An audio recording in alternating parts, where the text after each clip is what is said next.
Doctor Wilson.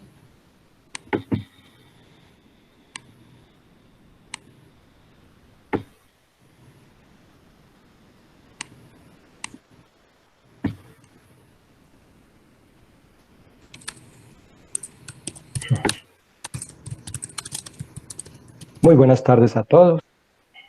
Buenas tardes. Desafortunadamente veo que no tengo como acceso al sonido de ustedes. No sé si es de allá del sistema y acá no me logra permitir eso. ¿Quién me puede colaborar para ver si de pronto hago contacto con todo el grupo? Pero lo estamos escuchando, doctor.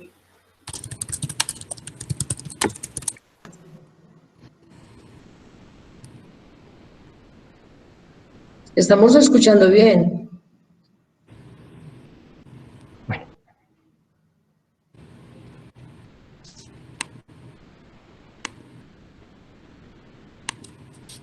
Bueno. Entonces,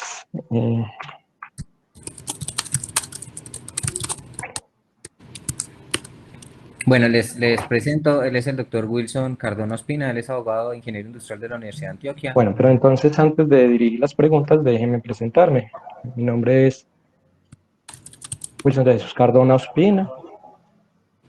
Soy ingeniero industrial egresado de la Universidad de Antioquia, también abogado egresado de la misma universidad hace aproximadamente 2 años. Me dedico al litigio y actualmente estoy como profesor de cátedra en la Universidad de Antioquia, en la Facultad de Medicina. Ahora bien, si desean, pues ahí sí me pueden dirigir las preguntas por escrito, por el chat.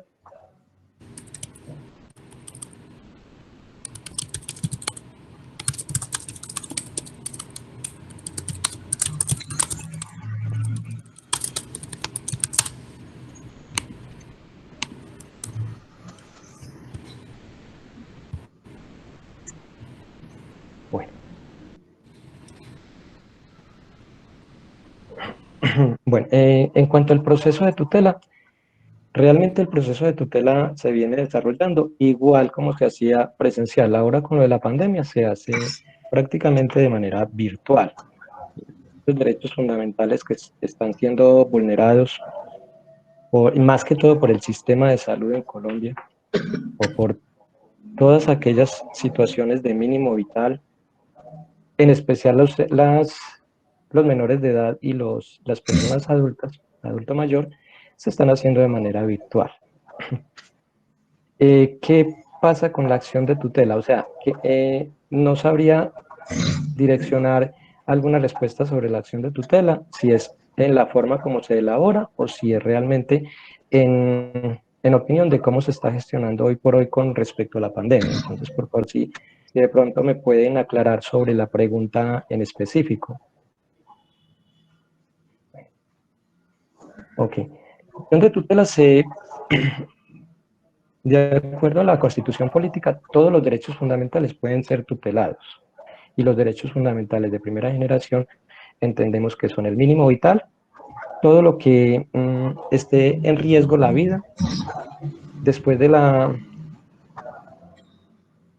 Ley Estatutaria de Salud del 2015, viene la salud, también es un derecho fundamental tutelable en primera instancia. Todo lo que son problemas del menor. En términos generales, la acción de tutela es muy amplia, ¿sí? Ahora, si nos enfocamos en esta situación del adulto mayor, todos los problemas que genera el adulto mayor, que vienen a ser el mínimo vital, que vienen a ser la vulneración a la salud, que vienen a ser la vulneración a la alimentación, todos esos servicios pueden solicitarse a través de un derecho, de una acción de tutela. Aunque la acción de tutela especifica en muchos casos de que hay otros medios para agilizar el trámite, en efecto, en algunos casos no da espera. ¿Por qué? Porque si se hace una demanda se dilataría mucho el proceso. Por eso es que la acción de tutela es eficaz y es en el mínimo tiempo que lo debe especificar un juez de tutela. ¿Cuándo falla el juez de tutela? El juez de tutela tiene 15 días hábiles para emitir una sentencia respecto a los derechos que se estén tutelando, ¿sí? Entonces, ¿en qué casos? Cuando la persona se le esté vulnerando un derecho a la salud, cuando la persona se le esté vulnerando un derecho al mínimo vital, los ingresos, cuando la persona presente una vulneración por la alimentación, que también va en conexión con la vida, ¿sí? En términos generales, sí, esa sí sería como en el plan de acción de acá de este tema en específico. Queda muy difícil porque realmente no tengo audio, pero bueno, vamos a intentar hacer lo que más se pueda, ¿sí? Entonces, nos vamos a mirar cuándo opera la acción de tutela.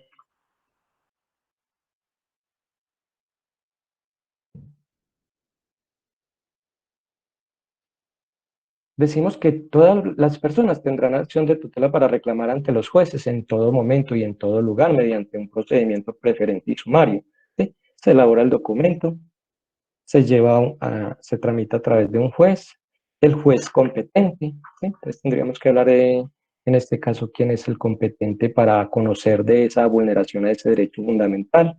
Ejemplo, si, si la persona está radicada en Medellín, ¿sí? Y le están vulnerando un derecho fundamental a la salud, el juez competente sería los juzgados de Medellín. Se tramita, se direcciona al juez constitucional de tutela y dentro del juzgado le hacen un reparto específico a cualquiera de los que estén disponibles en el momento, ¿sí? De acuerdo a un programa que ellos tienen en línea, ¿sí? A los jueces que una vez el juez reciba la tutela, tendrá 15 días para estudiarla, para hacerle el traslado a la persona que está tutelando, en este caso la entidad de salud, y eso con el fin de protegerle también el derecho fundamental al debido proceso, ¿sí? Las personas que se tutelan tendrán que emitir su respuesta, velando siempre por ese derecho fundamental al debido proceso, y ya el juez tendrá en ese tiempo, eh, tendrá la capacidad para analizar y para fallar a favor o en contra de la persona que hace la tutela. ¿Hasta ahí me entienden o alguna otra duda? ¿Sí? Si es necesario ampliar un poquito más este tema.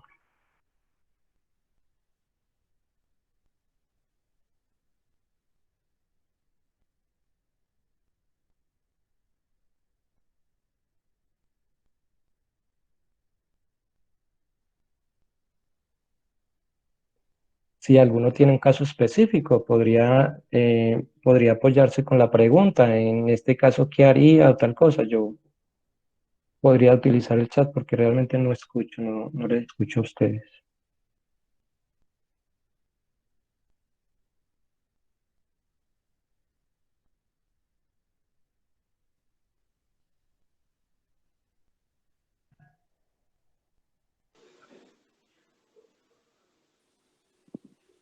¿Aló?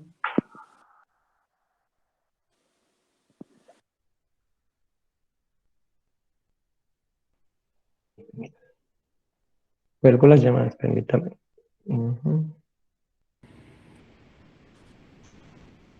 Listo. Entonces, por el teléfono, ¿qué? Sí, profe, ahí lo escuchan bien, ¿cierto? Bueno, ya con el micrófono. ¿Y lo Listo. escucha bien?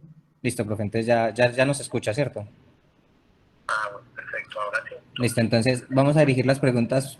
Ángela Andrade es la trabajadora social del grupo y ella le va a dirigir algunas preguntas para que se preparó.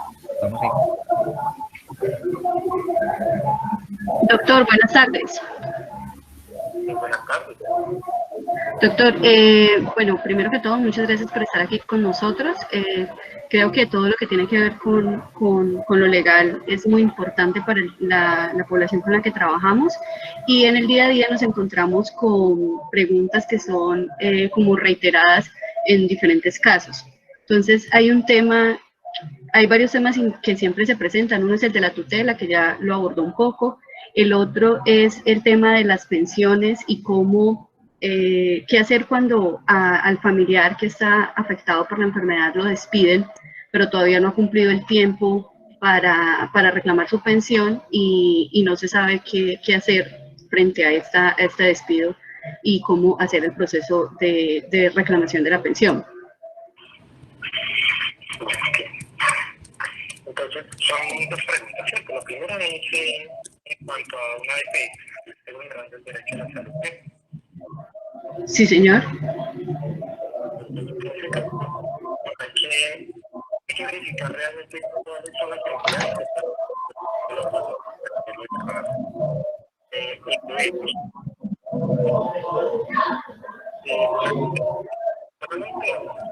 una clínica con la.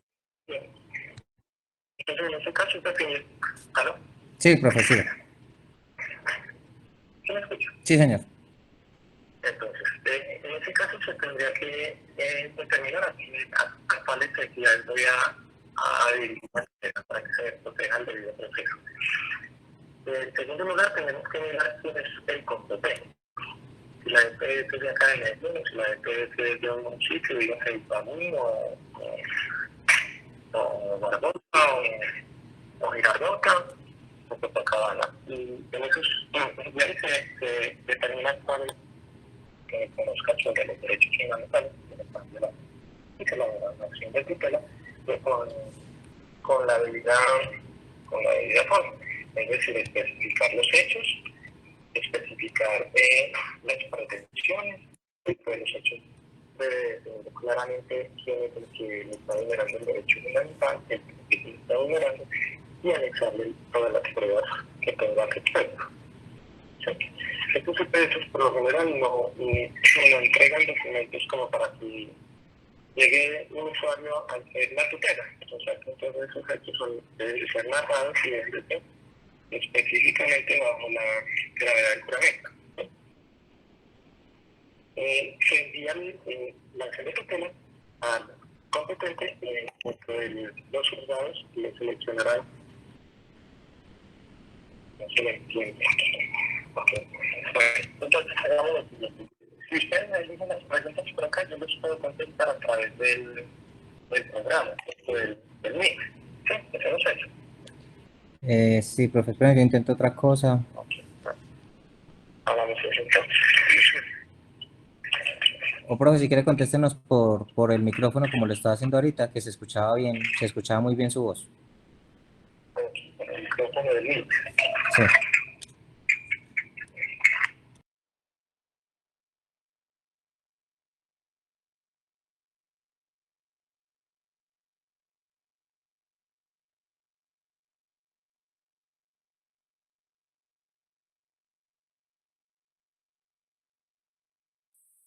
Ahora sí me escuchan entonces.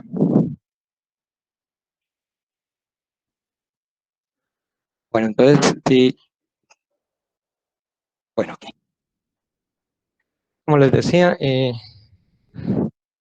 cuando se elabora una acción de tutela, a las preguntas anteriores son dos preguntas. Vamos a resolver la primera, que es en un caso de salud.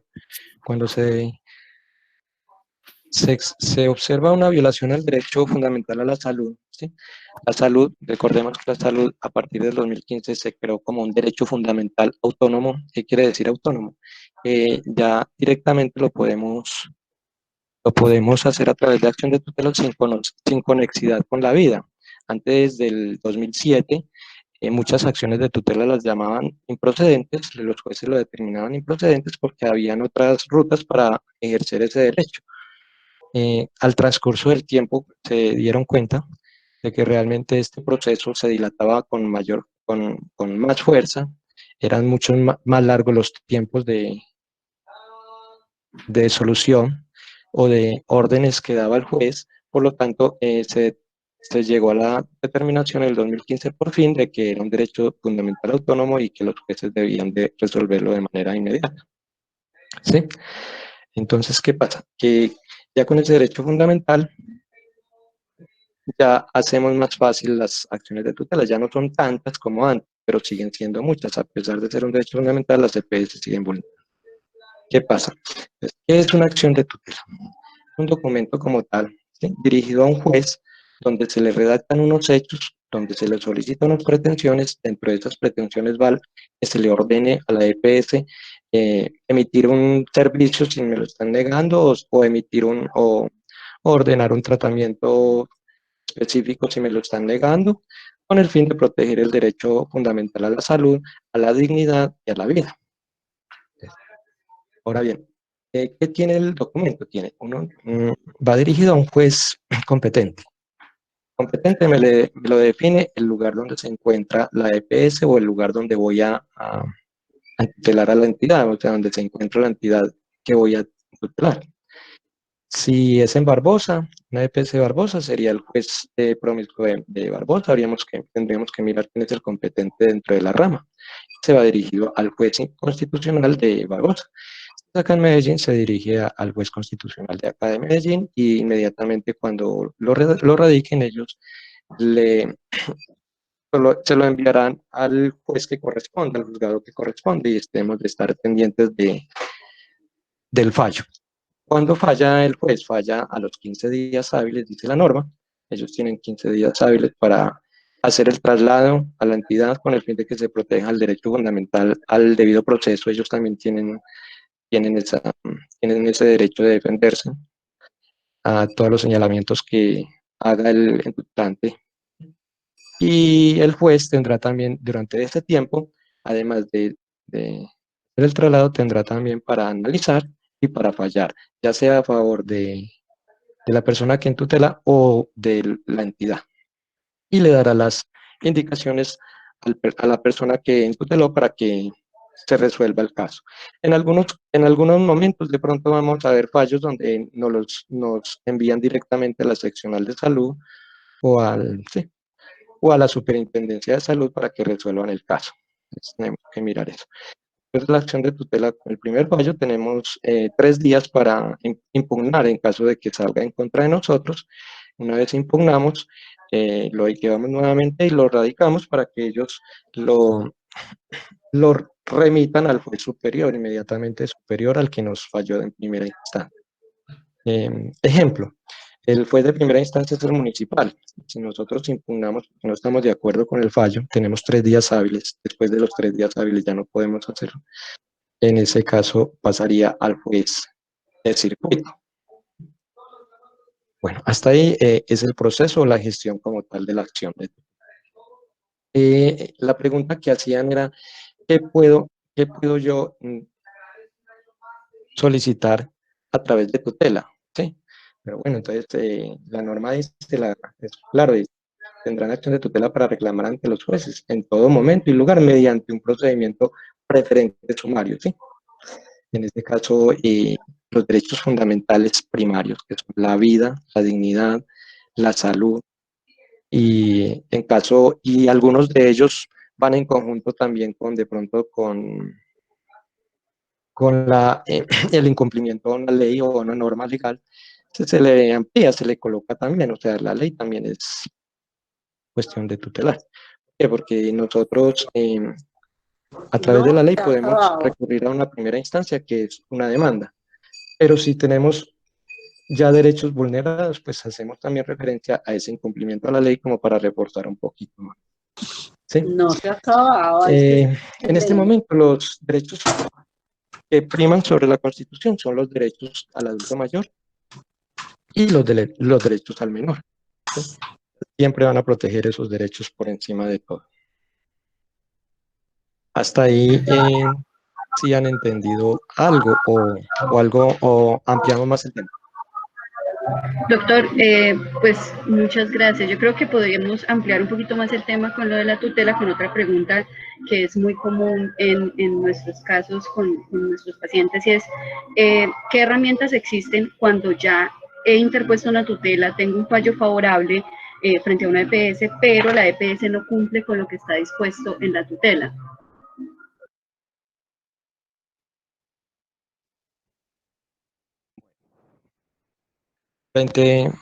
Frente a esa pregunta,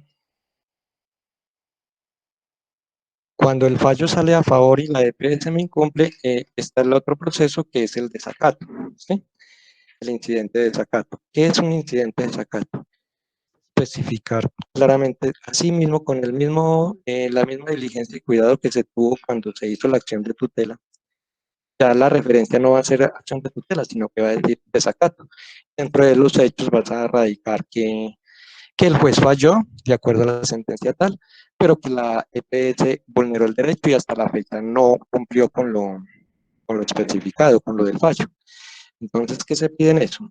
Cuando es un desacato se pide, además de obligarlos a hacer lo que ya se había cumplido, obligarlos también a que un juez determine las sanciones legales, que es incluso hasta una detención de por 3 días hábiles del funcionario o del representante legal que incumplió ese fallo de tutela. Me logro entender hasta ahí, ¿cierto? Sí, señor.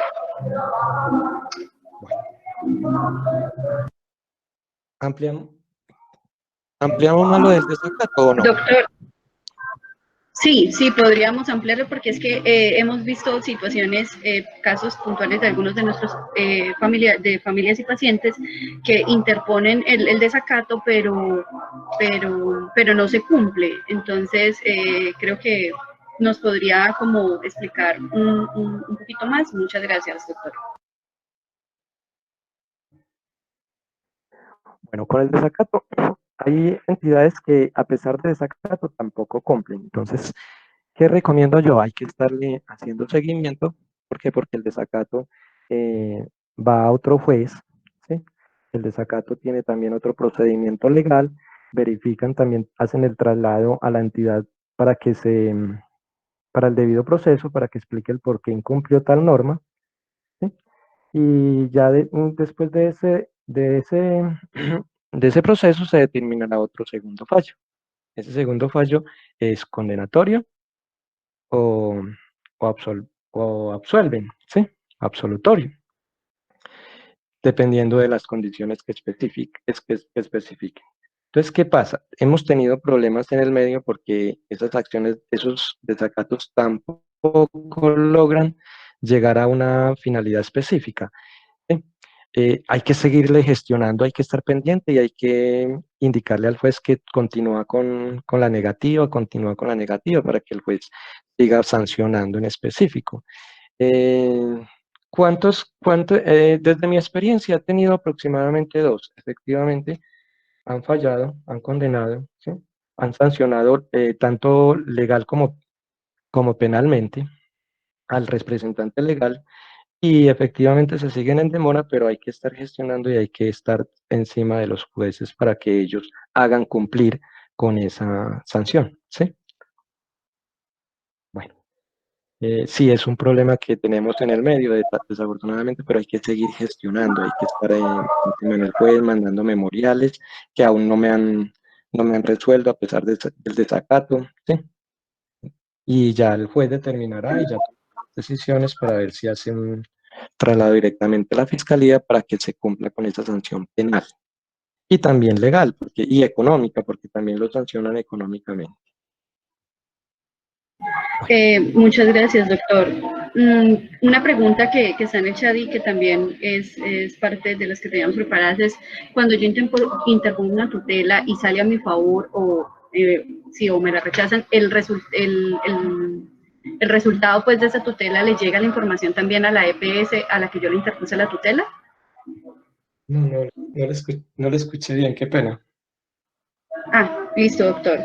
Que voy a repetir que cuando yo pongo una tutela, el resultado del juez a esa tutela también le llega a la EPS o uno debe notificarles a ellos la respuesta. Bueno. Bueno, en cuanto a la notificación, bueno, devolvámonos un poquito sobre el documento como tal. En la acción de tutela debemos de anotar bien los lugares de notificación y son los jueces o los auxiliares de los juzgados los que deben de hacer llegar esa notificación.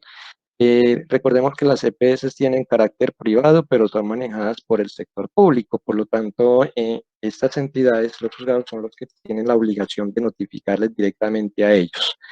¿Qué pasa con respecto a eso? Incluso los mismos juzgados emiten el fallo y les notifican a las mismas EPS. ¿Qué pasa con eso? Que realmente las EPS no, o sea, se hacen la oreja mocha, ¿sí? Entonces, ¿qué pasa con los usuarios? Yo siempre recomiendo que sáquele copia a esa acción de tutela, ¿sí? Y cada vez que vaya a la EPS, sí, mire, es que a mí le ordenaron a ustedes, a ese fallo, a ustedes les ordenaron hacerme este tratamiento y hasta la fecha no me lo han hecho, ¿sí? Tener en cuenta eso, hay que estar expresionando y entonces las personas, si usted, no, si usted lleva el fallo de tutela a a una entidad promotora de salud, las personas que atienden la parte administrativa, pues va a tener un poquito más de obligación en hacerlo, pero si usted solamente va y manifiesta de que es que con fallo de tutela, pues la persona que te atiende de pronto no tiene conocimiento de ello. Entonces, siempre recomiendo es andar con el fallo de tutela cada vez que lo ordena. También existe el problema de que a veces ordenan varios procedimientos y que realmente no aprueban sino uno, que por el otro pues no hay esto, no hay aquello, no hay aquello, no. La orden judicial es el total de los procedimientos o de los medicamentos y no pueden negarse a dárselos de a poquitos. En ese caso también se elaboraría un desacato independientemente a que le hayan dado la mitad le hayan concedido la mitad de lo que dice el fallo. ¿Sí? Wilson, Hasta ahí vamos bien. Wilson. Sí, doctor. Vamos muy bien, doctor. Tenemos otra pregunta frente a un tema que estamos discutiendo desde el año pasado, que es el asunto de la interdicción. Yo quisiera agregar algo. Perdón, doctor, ya le doy la palabra, discúlpeme ya. ¿A quién contesto? Adelante, díganos qué nos quería agregar, profe. Doctor. Bueno, buenas tardes, me presento, mi nombre es Néstor Morales, yo soy médico laboral, trabajo en el Consultorio de Seguridad Social Integral en la facultad. Me invitaron a este conversatorio, entonces quiero aportar algo ahí en la respuesta que estaba dando el profesor Wilson. Nosotros en el consultorio, cuando se han estado presentando este tipo de problemas del desacato, hemos estado implementando una acción que es muy importante y es la queja a la Superintendencia de Salud. Ellos también hacen presión, también obligan, también hacen seguimiento y muchas veces se están moviendo más fácil las entidades encargadas de responder a través de la superintendencia, porque tienen mecanismos coercitivos más fuertes. Muchas gracias, profe. Muchas gracias, profesor. Pues sí, la pregunta pues para todos nuestros invitados frente a ese tema es la interdicción. ¿Qué hacemos con nuestros pacientes que ya no pueden tomar decisiones por sí mismos, pero que ya no podemos pedir que se nos declare interdicto? Adelante, gracias. Bueno, profesor Néstor, ¿lo contesto yo? Dale, y si querés, yo trato de aportar algo. Bueno, dando respuesta a esa parte de interdicción, tenemos que irnos directamente a la norma, ¿sí? La norma como tal explica de que realmente no se llama interdicción, ya nadie es interdicto. ¿Por qué? Porque la interdicción lo que especificaba era aquellas personas que tenían un problema de discapacidad, en este caso personas con discapacidad, no podemos decir discapacitados, sino personas con discapacidad. Esas personas, a pesar de que tengan un problema de discapacidad, en el caso de nosotros, en el caso específico, en este caso concreto estamos hablando de una discapacidad mental, que implica de que ellos no tengan capacidad para ejercer sus derechos civiles, ¿sí? La norma es muy clara cuando lo dice. Ahora bien, cuando viene la pregunta es, ¿qué hacemos con aquellas personas que hoy por hoy no pueden hacer ese proceso? Tenemos que remitirnos directamente a la ley, ¿sí? Voy a mirar a ver si de pronto, si me permiten de pronto mostrarle la ley. La ley les voy a explicar, la ley la pueden bajar de internet, es la 1996 de 2019. ¿Sí? Esa ley especifica claramente todos los procedimientos que hay. Dentro de este nuevo procedimiento, ya no se llama interdicción, sino que se llama declaración de apoyos, ¿sí? ¿Qué es un apoyo? Es decirle a esa persona que tiene esa discapacidad mental que se apoye en alguna de las personas, ya sean un familiar, para que entre ese familiar empiece a gestionarle todos los derechos civiles a los que tiene por ley, ¿sí? Hasta el momento, entonces, miramos que esa ley. Es importante de esta ley tienen que analizarla muy bien porque realmente esta ley no aplica, pero no ha aplicado por el momento, ¿sí? Ejemplo, dentro de la ley dice de que debe haber una reglamentación del derecho al trabajo. ¿Por qué? Porque la ley dice que no podemos permitir de que una persona con esa discapacidad, con una persona que tenga esa falta de capacidad por problemas mentales, dejen de trabajar o los hagan a un lado. Entonces, dice la ley, el gobierno nacional tiene que reglamentar en 4 meses después de la vigencia de esa ley. La ley salió el 26 de agosto del 2019, para que plantee el reglamento de cómo van a ejercer ese derecho al trabajo de esas personas, o sea que tiene 4 meses. Hasta el momento yo no he visto que haya reglamentado, ¿sí? De agosto a la fecha hay más de 4 meses, pero no ha sacado un decreto donde reglamente toda esa situación. Por ejemplo, aquí dice, el reglamento expidiendo lineamientos y protocolos nacionales para la realización de la valoración de apoyos. Debe de haber un protocolo para verificar si realmente sí requieren de esos apoyos esas personas que presentan una discapacidad. Y eso lo hace el gobierno nacional en un plazo no superior a 1 año. Entonces, ¿qué pasa? Cuando nos vamos al Código General del Proceso en el artículo 586, que es el que regula toda la parte de los procesos de interdicción, me dice que esa ley, ese artículo empieza a ser vigente, pero a partir del 2021, creo que tiene 2 años, ¿sí? Tiene 24 meses. Aquí en este momento no hay un reglamento específico para aludir esas partes de la interdicción. Sin embargo, la ley sí hay algunas cosas vigentes. Entonces, ¿qué pasa? Ellos no pueden ejercer, ¿sí? Pero realmente no tienen capacidad, entonces tienen que hacerlo a través de un proceso, como se hacía el proceso de interdicción. En este caso ya sería un proceso de apoyo judicial.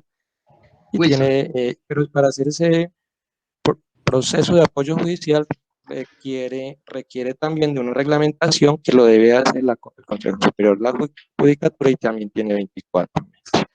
En términos generales, esa ley no ha empezado a aplicar en forma, ¿sí? Por lo tanto, aquellas personas que han venido trabajando con procesos de interdicción, podemos decir que ya dejó de ser interdicto, ¿sí? Porque incluso dentro de la ley da un plazo que entre el 2021 y 2023, todos los procesos que hayan de interdicción en los juzgados deben de volverse a reactivar y volver a llamar a las personas para revisar todo este proceso y darle el trámite de pasar de interdicción a un proceso de apoyo judicial. Wilson. Hasta el momento sí me logra entender. Yo quiero decir algo ahí para contextualizar, para que se aterrice un poquito más el tema. Díganos, profe. Perfecto. O sea, los procesos de interdicción eran muy importantes, o son muy importantes porque, como dice Wilson, todavía eso aparentemente no está del todo derogado porque no ha entrado en vigencia la otra norma. Pero los procesos de interdicción son importantes porque son un mecanismo de protección de las personas que no son capaces de manejar sus propios negocios. El caso típico, para entenderlo, es una persona que entra en una crisis maníaca y hace lo que se denomina dilapidación de sus bienes. Entonces, la persona, por una afectación mental, por estar en un estado maníaco, empieza a regalar las cosas porque eso hace parte de la enfermedad, que regala todos los bienes y traslada los bienes a cualquiera. Entonces, puede quedar sin patrimonio. Entonces, se hace el proceso de inicio de interdicción para que el juez decrete que esa persona, por una enfermedad, se está comportando de esa manera inadecuada y está dilapidando su fortuna. Entonces, en esa medida, esa interdicción era muy importante. La la pretensión de la nueva norma no la entiendo muy bien, pero de todos modos, en ese orden de ideas habría que tener muy claro que de todos modos una persona que está en estado de manía, o una persona que es psicótica, o una persona que es demente, no tiene la capacidad mental para definir, para decidir sobre el manejo de sus bienes, y tendría que hacerlo a través de su representante legal, un tercero. Entonces lo que va a cambiar con esa norma es que cambia cómo se manejan esos bienes a través de un tercero, y se habla de un tercero de buena fe. Bueno, eso de tercero de buena fe en Colombia es bien complicado, bien discutible, y serían como parte de los efectos a analizar con esta nueva norma, pero quería aclarar que la interdicción la decreta el juez para proteger los bienes de la persona que en un momento determinado va a dilapidar su fortuna. Muchas gracias, profesor Néstor. Vamos a hacer la última pregunta que Ángela la va a realizar y con esto finalizamos. Profesores, la pregunta es en relación al tema de pensiones. Ese es uno de los temas álgidos para la población con la que trabajamos. Me gustaría que nos explicaran un poco acerca del tema de la pensión por invalidez y si todavía se llama de esta manera. Y la otra pregunta iba en torno a si yo como familiar, como cuidador principal, estuve cotizando durante un tiempo, debo dejar de trabajar porque debo dedicarme enteramente al cuidado. ¿Yo puedo gestionar una pensión por este concepto? Muchas gracias y los escuchamos.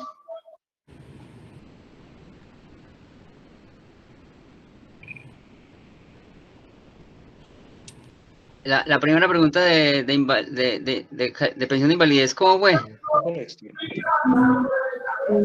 Profesor, la primera pregunta era ¿qué requisitos necesito para poder solicitar una pensión por invalidez sin haber cumplido el tiempo de cotización?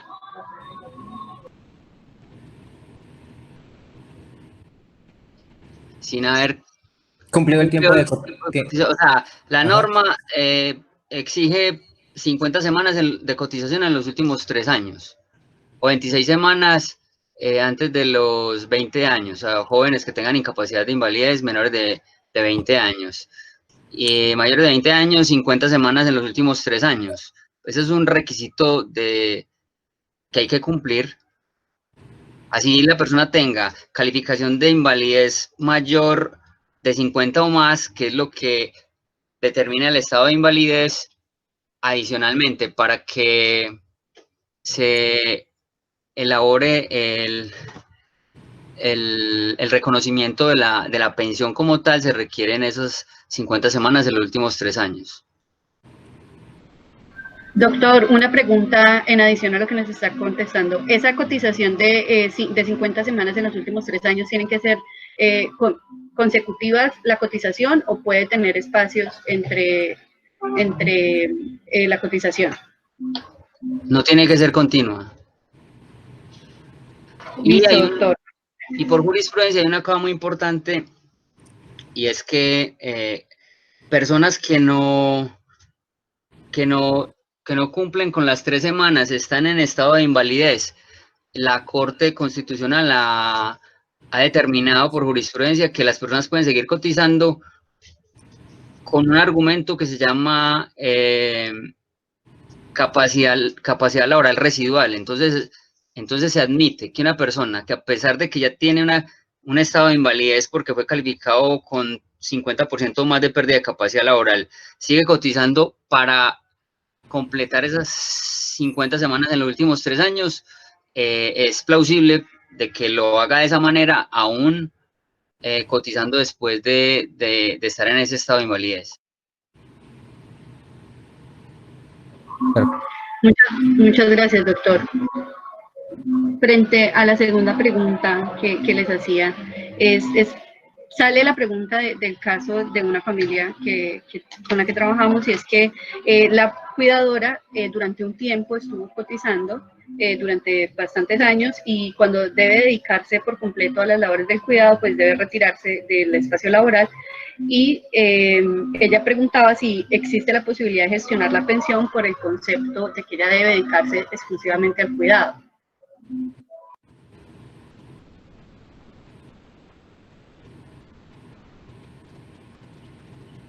No sé si el profesor Wilson o el profesor Néstor nos puedan...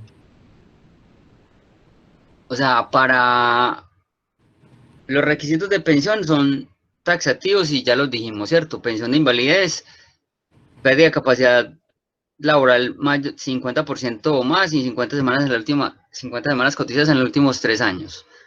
Hay pensiones especiales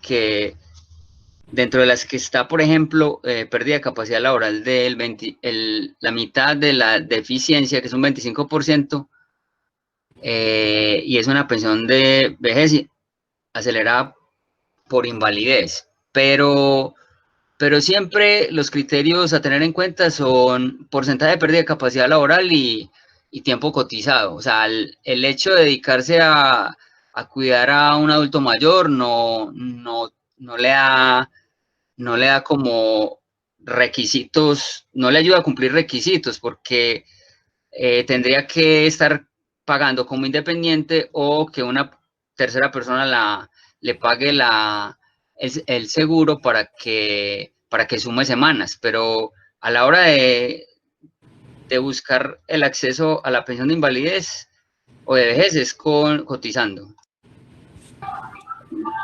Listo, profesores, muchas gracias por la aclaración de las dudas con las que muchos de nosotros estamos como en la cotidianidad. David, yo creo que podemos Sí, yo creo seguir. que podemos finalizar ya este conversatorio con ustedes dos. Muchísimas gracias por el aporte de los dos profesores, realmente es muy valioso. Yo creo que igual quedan muchas preguntas aún que en la medida de lo posible iremos resolviendo o en otros próximos talleres abordaremos, pero les agradecemos pues por este espacio, ya que sí nos pasamos un poquito pues como del tiempo que teníamos pues para la sesión. Muchas gracias al profesor Wilson, muchas gracias al profesor Néstor nuevamente. Eh, y yo creo que podemos dar por finalizada la sesión. Les vamos a compartir el link de la evaluación del día de hoy para que nos hagan el favor de diligenciarlo y de decirnos pues como sus apreciaciones. Para nosotros es fundamental es la opinión del taller, de que nos retroalimenten. Haremos un próximo taller en los próximos meses teniendo en cuenta pues esta contingencia y poder llegar más a todos ustedes como cuidadores. No sé si tengan alguna pregunta. Yo abrir un espacio de 10 minutos para resolver preguntas en general de las 3 sesiones que tuvimos jueves, viernes y sábado. La mayoría de los expositores están conectados, entonces podríamos tanto responder por el chat o de forma verbal algunas de las inquietudes. Entonces vamos a tomar los 10 minuticos mientras les comparto la encuesta y resolvemos pues las dudas.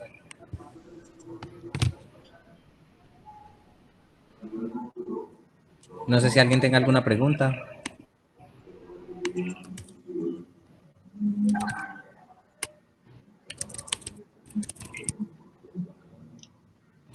Ahí estaba contestando una en el chat.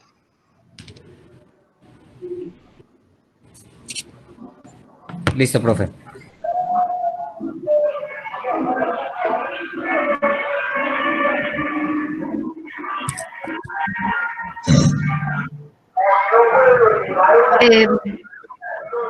Doctor Néstor, yo tengo una pregunta, pero es como de cuándo, de la información. ¿Será que nosotros podemos ahorita poner la información del consultorio jurídico de la Facultad de Medicina?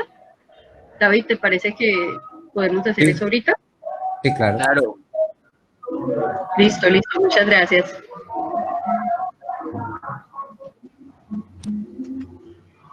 No sé si tengan algunas otras preguntas. Hay una pregunta. No he visto el chat.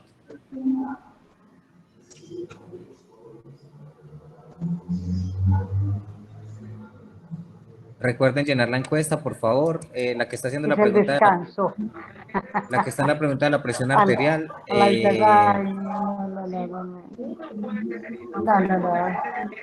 Y esa no tiene.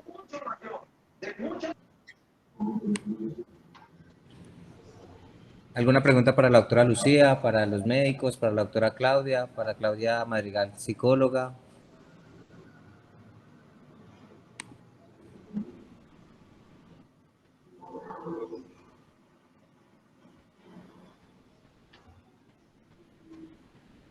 Paula, si el paciente no, lo importante para todos en general y más en esta época de coronavirus y de aislamiento preventivo y de cuarentena, es tener una higiene del sueño. En general, todos hemos modificado nuestros hábitos y eso ha hecho que se modifiquen también nuestros patrones de sueño. Entonces es fundamental que adquiramos nuevamente higiene del sueño. ¿Eso qué significa? Son pautas generales que les nombré en la primera sesión cuando di mi charla acerca de no tomar café después de las 3 de la tarde, una comida liviana en la noche, no acostarse con hambre, no acostarse con el estómago demasiado lleno, tener un ritual con el paciente, si es necesario tomarse un baño en la noche, puede tomarse una aromática si eso le puede llegar a facilitar, no durar más de media hora si en la cama, si no es capaz de dormirse, levantarse a hacer otra actividad que no le genere un estímulo significativo como es leer o ver algún programa de televisión que no sea muy estimulante, pero no se quede en la cama porque eso lo único que genera son pensamientos rumiativos y no facilita que usted llegue a dormirse. En el paciente importantísimo que tenga los medicamentos adecuados, igual que no favorecer siestas en la mañana o siestas en la tarde que puedan alterar el patrón de sueño. Entonces hay que tratar esas causas de base del paciente, mirar esas pautas de higiene del sueño y si realmente no mejora con eso en el caso del paciente, pues ya consultar para que haya un manejo farmacológico.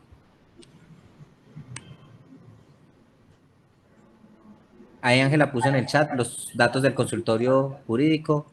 Les recuerdo, por favor, para nosotros muy importante llenar la encuesta acerca de la evaluación del taller de las 3 sesiones.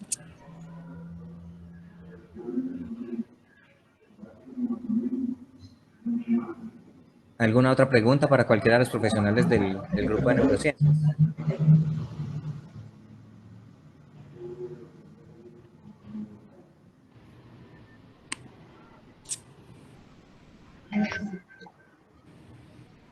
Una de las preguntas del chat decía que qué hacer cuando una persona está reubicada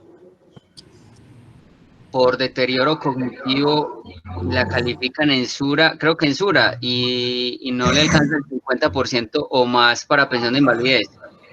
Pues cuando hablamos de deterioro cognitivo, estamos hablando de una patología muy grave y por lo general alcanzan el 50% más, entonces habría que en principio dudar de la idoneidad de esa calificación y hacer otra calificación para determinar que efectivamente sí pudiera tener el 50% o más.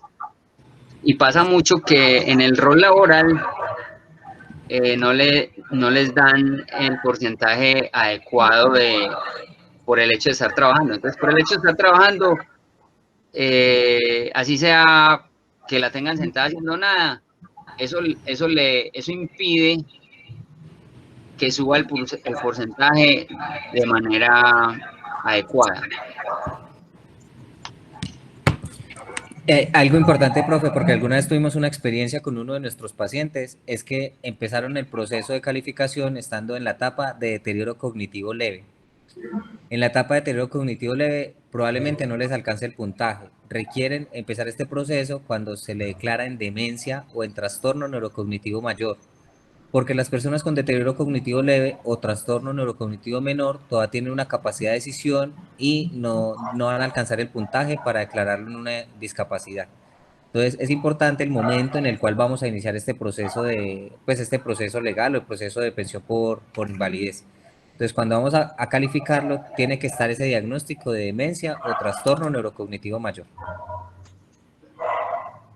Pero ahí es donde te digo que también importa mucho el rol laboral, o sea, efectivamente, qué capacidad laboral tiene, porque muchas veces el empleador, porque es un familiar, porque es muy humano, por lo que sea, los tiene ahí sin hacer nada, y eso, el hecho de estar trabajando, le da un porcentaje muy bajito en el rol laboral.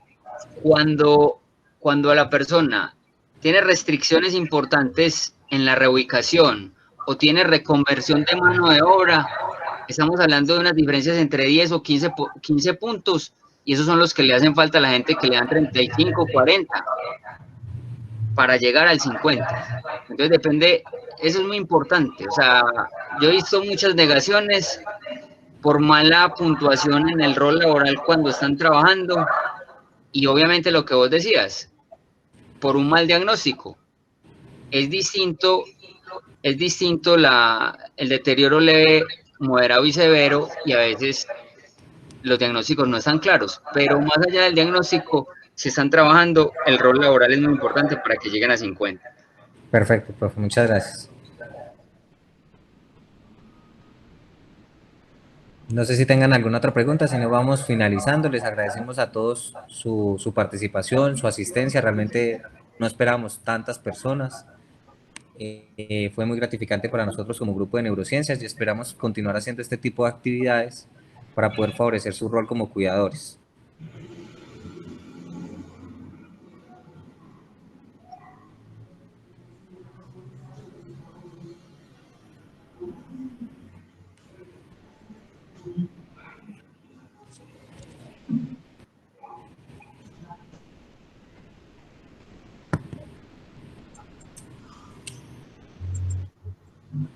Lucía, ¿dónde está ya?